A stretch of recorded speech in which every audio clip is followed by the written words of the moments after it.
શ્રાવણ મહિનામાં રક્ષાબંધન તથા સાતમ આઠમ સહિતના તહેવારોને અનુલક્ષીને જામનગર મહાનગરપાલિકાની ફૂડ શાખા એક્ટિવ થઈ ગઈ છે। આજે જામનગરમાં જૂના રેલવે સ્ટેશન વિસ્તારમાં આવેલ વિવિધ મીઠાઈ ફરસાણની દુકાનોમાં ચેકિંગ હાથ ધરી સેમ્પલ લેવામાં આવ્યા હતા।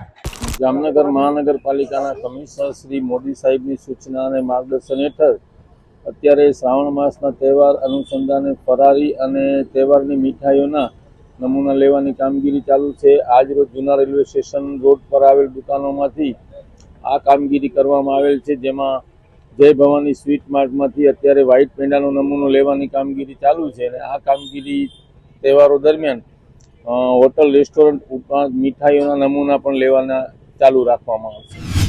સદીઓથી સભ્યતાઓ નદી કાંઠે વિકસી છે, એટલે જ નદીઓને લોકમાતા કહેવામાં આવે છે।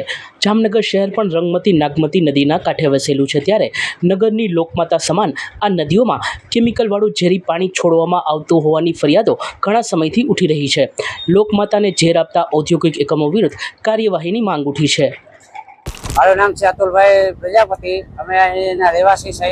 આપ અત્યારે જોઈ રહ્યા છો કે આપણે અત્યારે વિક્ટોરિયા પુલ ઉપર ઊભા છે અને રંગમતી નદી નીચેથી પસાર થાય છે।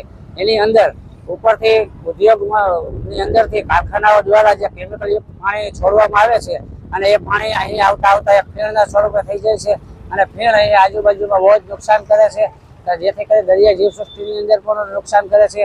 હજારો માછલીઓના પણ મૃત્યુ થાય છે અને આ પાણી પીવાના પાણીમાં સાથે પણ ભળી જાય છે અને લોકોના આરોગ્ય સાથે પણ ઓલું થાય છે। લોકો ઘણી હાલતની અંદર બીમાર પડી જાય છે।